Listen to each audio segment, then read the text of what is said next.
Hello YouTube, it is Toy Adventures here again with another figure review. And I think this might be our first on my channel. Today we're going to be taking a look at our first Star Wars figurine. Today we are taking a look at the 6-inch Star Wars The Black Series Dark Trooper. This is from the second season of The Mandalorian. I only recently got back into Star Wars and I only recently watched Mandalorian, so I immediately fell in love with these guys. They're cool. I don't think I'd get a bunch of them, but I do certainly want a nice representation of them. And I found it at retail at Walmart, so I was like, you know what, screw it. Let's go ahead and get it. And since it's brand new, I thought I would do a review on it just to, kind of expand and broaden the horizons of what you guys see on this channel. Just that way, it's not always dinosaurs. Obviously, it's going to be mostly dinosaurs, but you know what I mean. Anyway, taking a look here at the front of the box, you have a nice window, which is actually going to be going away for the line. They've started doing windowless packaging. So this is the last of its breed. You obviously get a couple of accessories here. This is Star Wars The Mandalorian, and it has the orange color, which is associated with any figures that come out for The Mandalorian. For these new Black Series boxes, they're kind of color-coded. Like, I have this Andor Shore Trooper right here, and it has the red, for I'm assuming that's going to be for the Andor line coming up. And so for the Mandalorian, it is orange. And it says, Dark Trooper. I think this is supposed to be Phase 2 Dark Troopers. I believe that's what Moff Gideon said in the show, that they are, now they're fully droids. There's no more people inside of them. I could be wrong, but I do remember him saying that. Taking a look here at the back. Hulking Imperial combat droids with gleaming black armor and powerful jet boots. The Dark Troopers are a powerful design. And then it says that in a few other languages. It just says Dark Trooper, number 28, Star Wars The Mandalorian. Now that I think about it, that you have to look all the way back here to see the number on the old Black Series boxes. They used to have like the number big and bold on one of the sides of the box. But now it seems you have to look on the way in the back. So for those of you that like to stack them all together, that is going to kind of cause a little bit of an issue, but we're used to it by now because this packaging has been the norm for a while. Now what you do is you stack them up to the side, and if they're all from the same wave, it'll create like a expanding image throughout the entire series line once you line up all the boxes from like the Mandalorian. So that is still cool. So they still offer some kind of uniqueness with the box, but that is pretty much it. You just got a nice little window here at the top, a bunch of legal information at the bottom, and yeah, let's go ahead and crack this thing open. And here we have the Death Trooper out of the packaging, looking menacing as ever. And when they said glossy black armor, they were not kidding. This entire figure is decked out in very glossy black armor. And I was told by a friend that this is a really good figure, even before I opened it, and I am already super impressed, especially for something that comes out of the Black Series line, which has been known to have hit or misses, and some pretty big misses and some alright wins, but this is something really nice. Aside from currently being our only interpretation figure-wise of a Dark Trooper, other than, Hot Toys, it's definitely nice to not have to rely on some expensive import to get a quality Death Droid. And speaking of droid, if you just take a whole look throughout this entire figure, that is one of the most detailed Black Series I've seen in a while. Sometimes Black Series likes to chip out on paint, and I'm sure they did in some places, but it sure doesn't look like it with this figure. You can see metal pistons going throughout the body. I'm just trying to get this all in focus because this guy is kind of a cumbersome figure. There we go. So you can see he's got like a piston detail. It's reflecting off the camera in a weird way. He's got piston detail going throughout the entire inside of the body. And you also have it at every little joint here. So for the arm, it has that kind of like the circle, like robot looking joints. So definitely a lot of paint apps on this figure, and it looks all to be very well done. I'm not seeing any major like mess ups or anything. It looks everything as it should. Have more metal detail going on in there. And this top armor seems to be a separate piece. I'm assuming that is for extra articulation, although it might be... What's this? Well, those pop off. Does this like come off or something? They pop off the head? I did not know about this, by the way. No, I don't think the head pops off. At least I'm not going to try to. This might just be like a damaged version, although it doesn't look like you're supposed to pull the... No, because even... No, but I guess this is just like a battle damaged version, or maybe these just pop off easy. I honestly can't tell if it's a gimmick or these just come off easily, but the upper body armor is a separate rubbery piece. I guess that is for articulation. I'm not entirely sure what that is for, but the shoulder pauldrons do come off, and as you can see, rather easily. So, unlike most Black Series, which makes this guy very special, this figure actually comes with alternate hands, and that's a rarity in the Black Series. I don't think it's really been done too much. We get two-fisted hands. Now, it's not a lot, but it's definitely nice to get, you know, a different hand option in the Black Series wave. Usually that's something reserved for Marvel Legends or something. So, very cool on these. And of course, because we all know that the Death Trooper loves to punch things, other than those, for punching a hole in a wall, Kyle style, you get two flame booster effects.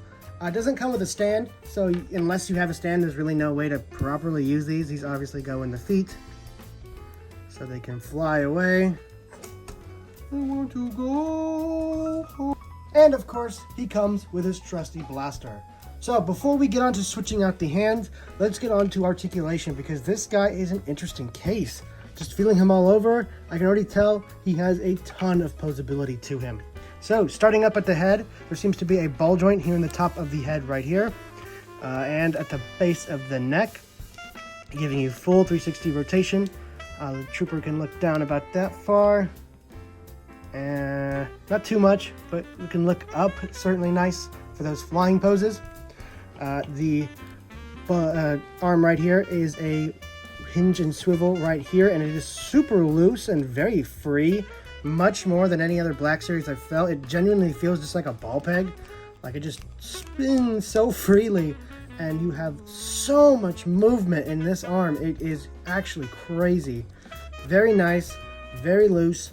Well, not like, you know, loose bad, but like loose. It's going to be very easy to pose, and it moves super freely. And then you have another bicep swivel and hinge here at the shoulder or elbow. Full 360 degree rotation. Not quite going past 90 degrees, but it is totally fine for a droid like this because it only needs to hit certain poses. And for the wrist, you get a ton of movement. Look at that! Look at that wrist. Hinge. Got jumbled up on my words.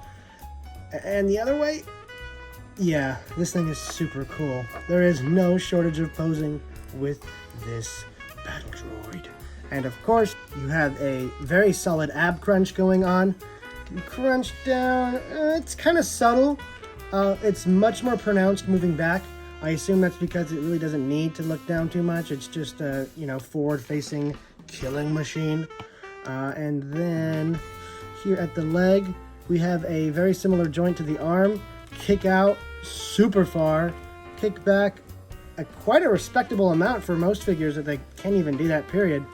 And you can almost get it fully splayed out, not quite. Down here at the knee, you get not quite a double, but you almost get 90 degrees. It's not quite 90, but it's a droid. It's not going to be doing too many crazy like kneeling poses. I think they just like ominously walk down the hallway. I think that's like the limits of what they can do pose-wise. And ankle right here, again, very, very nice range of movement on this. Kind of inhumane, which very much fits this thing. I like it a lot. And yeah, that is pretty much it for the articulation. Adding all that up, you get a ton of movement in this thing. Just moving it around, it almost doesn't feel like a Black Series.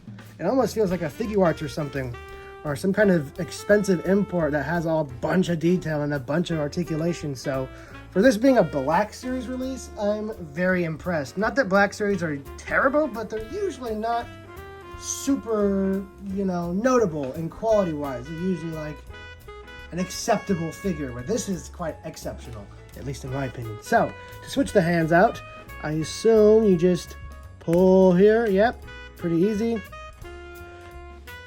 One noting, these hands look really tiny for such a big bruiser of a machine. It's just little baby hands.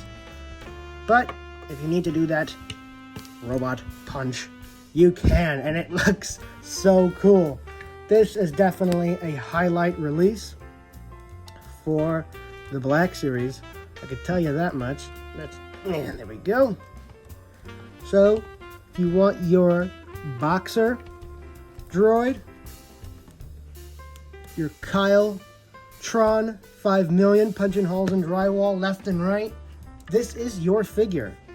And now let's take a quick look at his accessories.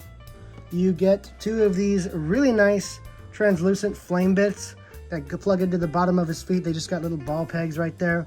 They plug in super easy, so if you do have like an effect stand, maybe one that comes with model kits or Gunpla or just like a basic Tamashii Nation stand, you can get this guy in a really cool flying pose. And I imagine like the kind of stands that like clamp around the waist would have no trouble clamping on this guy, seeing as there's a nice little indent here for it to grab onto.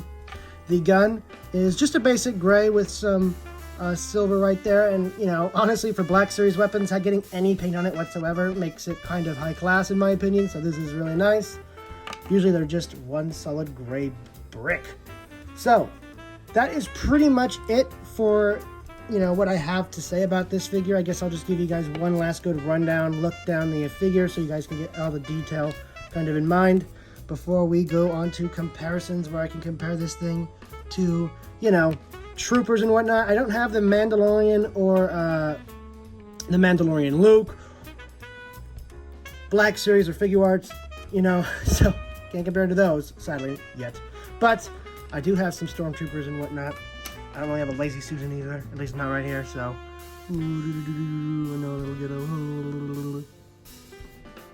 Ah. So, that is it for the figure. Let's go ahead and get on to size comparisons.